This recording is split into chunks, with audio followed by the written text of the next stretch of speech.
Hi everyone, Paul Santilli here from SCIP, SCIP, Strategic Consortium of Intelligence Professionals. We're at Intellicon, Nashville 2024. I'm with my very good friends Beth, Elliott, and Tony Nagle from Dig Worldwide. Welcome folks, pleased to have you here. Thanks so much. Excellent. Thank you, Paul. My pleasure. Tell me more about Dig. What does Dig Worldwide do? Do you want to go? Yeah, I'll go first, Beth. So we are gatherers of primary intelligence, and the way I always describe it to family members is that we are seeking information that's in the public domain but not necessarily published, and we spend a lot of time thinking about who we want to speak to and how we're going to approach them in terms of eliciting the information.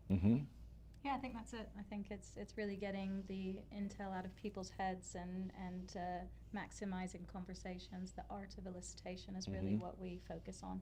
So as you say, the art, because this is more of a primary type of gathering, so the art is really the secret sauce here, I would think, because a lot of people, some people probably don't realize what they have. Yes. And then others know, but they're not really sure about how they want to express it, right? Yeah. I mean, tell me some of those situations and how you get around those sorts of things. Well, it's the pixie dust, Yeah. isn't it?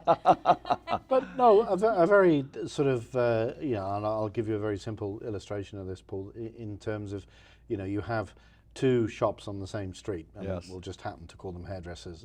So hairdresser A, hairdresser B, they're naturally curious about each other, and so hairdresser B is losing lots of customers to hairdresser A and wants to know why.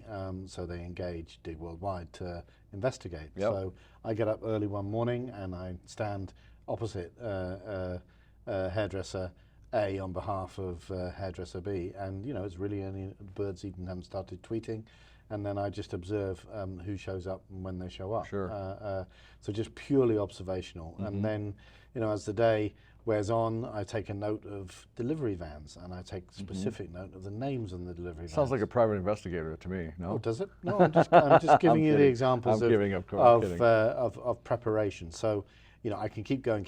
Right.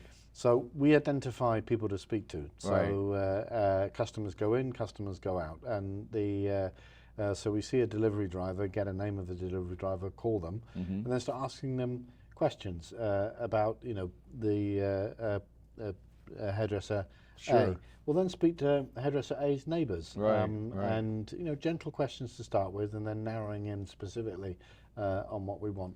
And pretty quickly, without even going into the business, you can start to generate some hypotheses. So the kind of stuff, this is super important, especially from an intelligence modeling standpoint.